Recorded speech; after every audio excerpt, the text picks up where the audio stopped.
चुनाव प्रचार थमने के बाद अब बारी आती है मतदान की।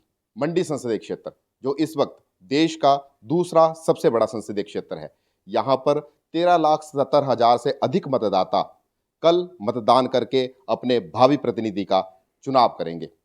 ऐसे में इन 13,77,000 मतदाताओं के लिए मतदान को लेकर क्या कुछ विशेष इंतजाम किए गए हैं, कितने मतदान केंद्र यहाँ पर बनाए गए हैं, इन सब पर बातचीत करने के लिए हमारे साथ मौजूद हैं डीसी मंडी और निर्वाचन अधिकारी अपूर्व देवगन जी। सर, कल मतदान है, मतदान को लेकर क्या तैयारियां हैं, कितने मतदान केंद्र पूरे मंडी संसदीय क्षेत्र में हैं और मतदान को लेकर जो मतदाता होंगे उनके लिए क्या कुछ विशेष इंतजाम इन मतदान केंद्रों में रहेंगे? जैसा आप जानते हैं कि 2313 पोलिंग स्टेशन मंडी पार्लियामेंट्री कॉन्स्टिट्यूंसी में है। ये कॉन्स्टिट्यूंसी 4 पूरे ज़िले हिमाचल प्रदेश के कवर करते हैं और साथ में 2 अन्य ज़िलों के एक-एक असेंबली सेगमेंट भी इसमें शामिल हैं। तो कुल ये 2313 पोलिंग स्टेशन 17 असेंबली सेगमेंट्स में फैले हुए हैं। कल हमने पोलिंग पार्टीज़ की रवानगी कर दी है, तो कुल अगर उसमें पोलिंग पर्सनल, पुलिसकर्मी मिलाएँ तो लगभग 15,000 टोटल टीम्स ये व्यक्ति सारे अपने पोलिंग स्टेशंस पे गए हैं। साथ में अगर हम पोलिंग स्टेशंस और पोलिंग की तैयारी की बात करें, तो हमारे पोलिंग स्टेशंस की तैयारी लगभग 6-7 महीने से चल रही है और कॉन्स्टेंटली इसको रिव्यू किया जा रहा है। इनको सेक्टर ऑफिसर्स द्वारा भी देखा जाता है और साथ में आपको पता है कि हर पोलिंग स्टेशन स्तर पे एक बूथ लेवल अधिकारी भी हैं, जो इनकी तैयारियाँ इस समय करते आए हैं। तो कल जो हमारी टीम्स पहुंची हैं वो आज के दिन सारे पोलिंग स्टेशंस को अपने तैयार कर रहे हैं। साइन बोर्ड्स लगाने होते हैं, वेटिंग एरिया को तैयार करना होता है। इसमें हमारे सेक्टर ऑफिसर्स और हमारे जो एसडीएम्स हैं, जो एआरओज हैं, वो इसमें इस आज के दिन इस प्रिपरेशन को ओवरसी कर रहे हैं। वो फील्ड में हैं, वो पोलिंग स्टेशंस को चेक कर रहे हैं कि उनकी तैयारी हो गई है या नहीं। कुछ खास हमारे पोलिंग स्टेशंस होते हैं, जैसे मॉडल पोलिंग स्टेशंस कहें, women manage polling stations, PWD personal manage polling station, youth manage polling stations. तो इन सब के भी जो पर्सनल हैं वो इस कारण से ऐसा इनिशिएटिव ईसीआई द्वारा लिया जाता है, ये मोटिवेट करने के लिए हमारे वोटर्स को कि यूथ भी हमारे मैनेज कर रहे हैं पोलिंग स्टेशन को। विमेन अधिकारी कर्मचारी भी इनको मैनेज कर रहे हैं। पीडब्ल्यूडी पर्सनल जो हैं वो भी खास एफर्ट करके जा रहे हैं। जैसे मंडी में 2 पोलिंग स्टेशन ऐसे हैं जो पीडब्ल्यूडी पर्सनल द्वारा स्थापित है, एक सुंदरनगर में, एक मंडी में। तो इनके द्वारा सारा एफर्ट किया जा रहा है कि सारे हमारे वोटर्स के लिए जो 13,77,000 के लगभग हैं, वे आके वोट कर सकें। साथ में इस फिगर 13,77,000 के फिगर में से हमारे 13,113 सर्विस वोटर्स भी हैं, जिनके वोट्स आज के दिन यहाँ इस समय तक पहुँच रहे हैं। तो ये काउंटिंग वाले दिन सुबह तक हमारे पास रिटर्निंग ऑफिसर मंडी के पास आ सकते हैं, तो ये देश के विभिन्न कोनों से हमारे पास पहुँच रहे हैं। साथ में जैसे कि आपको पता है कि हिमाचल प्रदेश में आजकल गर्मी का मौसम चल रहा है, टेम्परेचर ज़्यादा बढ़ा हुआ है। तो इस कारण हमारी टीम ने एक खासा एफ़र्ट किया है कि हम इंश्योर करें कि हमारे हमारे पोलिंग पर्सनल भी कंफर्टेबल रहें, जो वोटर्स आ रहे हैं उनका भी जो हम मैक्सिमम कंफर्ट उनका रख सकते हैं वो रखें। तो waiting areas, waiting rooms, shaded areas हों, साथ में जहाँ पे पंखे का प्रबंध हो ये इंश्योर किया जा रहा है, पानी का प्रबंध हो, ऐसे दायित्व भी लिए जा रहे हैं। और इसमें ये भी ध्यान दिया जा रहा है कि हमारे जो पोलिंग पर्सनल गए हैं, उनको स्वास्थ्य सुविधा भी अटेंशन समय समय पे मिलती रहे जब भी ऐसी कोई ज़रूरत हो। तो हमारे पोलिंग स्टेशंस मैप्ड हैं नज़दीकी प्राइमरी हेल्थ सेंटर से। हमारे हेल्थ की जो टीम्स हैं वो अलर्ट पे हैं। लोकल जो आशा हेल्थ वर्कर्स हैं, वो भी ओआरएस सॉल्यूशन या ऐसे जो सामग्री होती है, उसको लेके तैनात हैं, ताकि वे पोलिंग पर्सनल का भी ध्यान रख सकें और साथ में वो जो वोटर्स वहाँ पे आ रहे हैं, उनका भी ध्यान रख सकें। सर, जो मतदान जब होगा, क्या कुछ संदेश इस मतदान के माध्यम से देने का प्रयास भी जो है वो किया जाएगा? क्योंकि बहुत बड़ी संख्या में लोग मतदान केंद्रों में आए होते हैं और कुछ मतदान करने के लिए ऐसे लोग भी आए, जैसे महिलाएं हैं, छोटे बच्चे हैं, तो उनकी देख रेख के लिए क्या कुछ व्यवस्थाएं जो है वो मतदान केंद्रों पर रहेंगी? हमारे मॉडल पोलिंग स्टेशंस में खासकर और कई असेंबली सेगमेंट्स हमारे मंडी ज़िले के ऐसे हैं जहाँ पे हर पोलिंग स्टेशन में क्रेच फैसिलिटी डब्ल्यूसीडी विभाग के आशा वर्कर्स के सहयोग से लगाई जा रही है। तो यदि कोई महिला अपने बच्चों के साथ वोट देने जा रहे हैं, तो वो बच्चा वहाँ पे छोड़ा जा सकता है। इस तरीके से कोई भी लेडीज़ हैं उनको परेशानी नहीं आएगी। बच्चे के सहित अगर वो जाते हैं वोट करने, तो अपना एक आराम से अपने वोट का प्रयोग कर सकते हैं।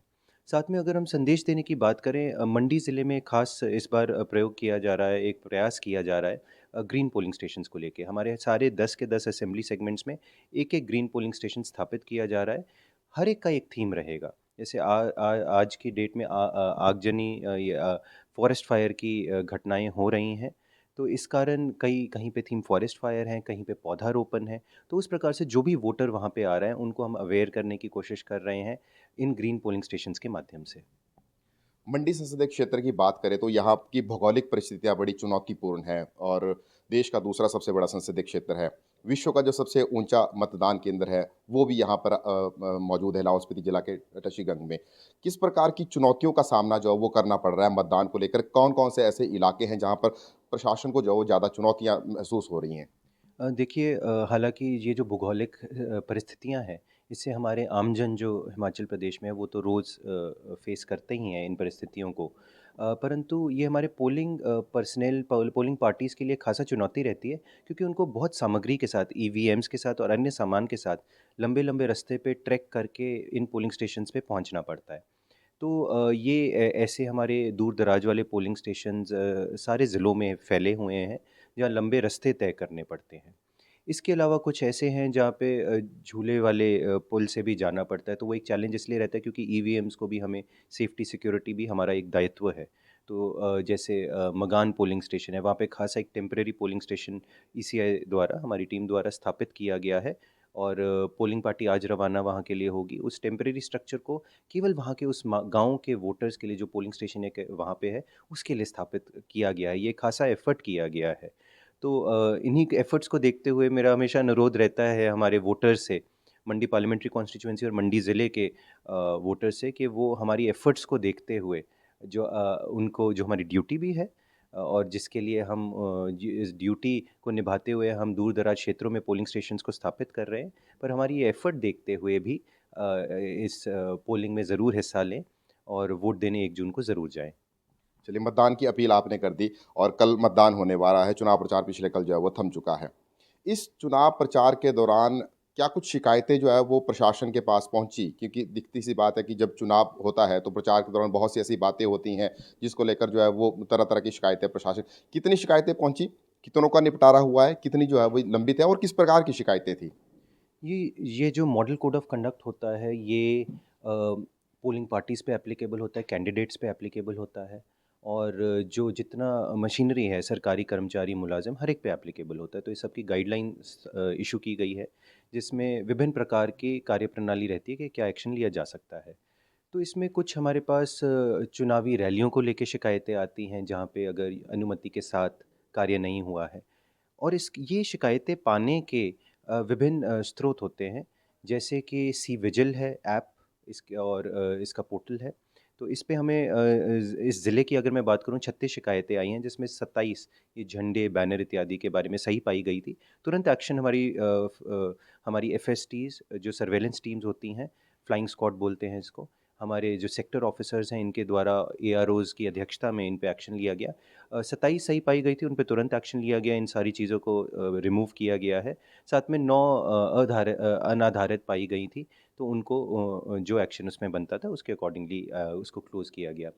फिर एक नेशनल ग्रीवेंस पोर्टल, एक हेल्पलाइन है एनजीएसपी के नाम से, इसमें 86 शिकायतें आई थी, जो सारी निपटा दी गई हैं।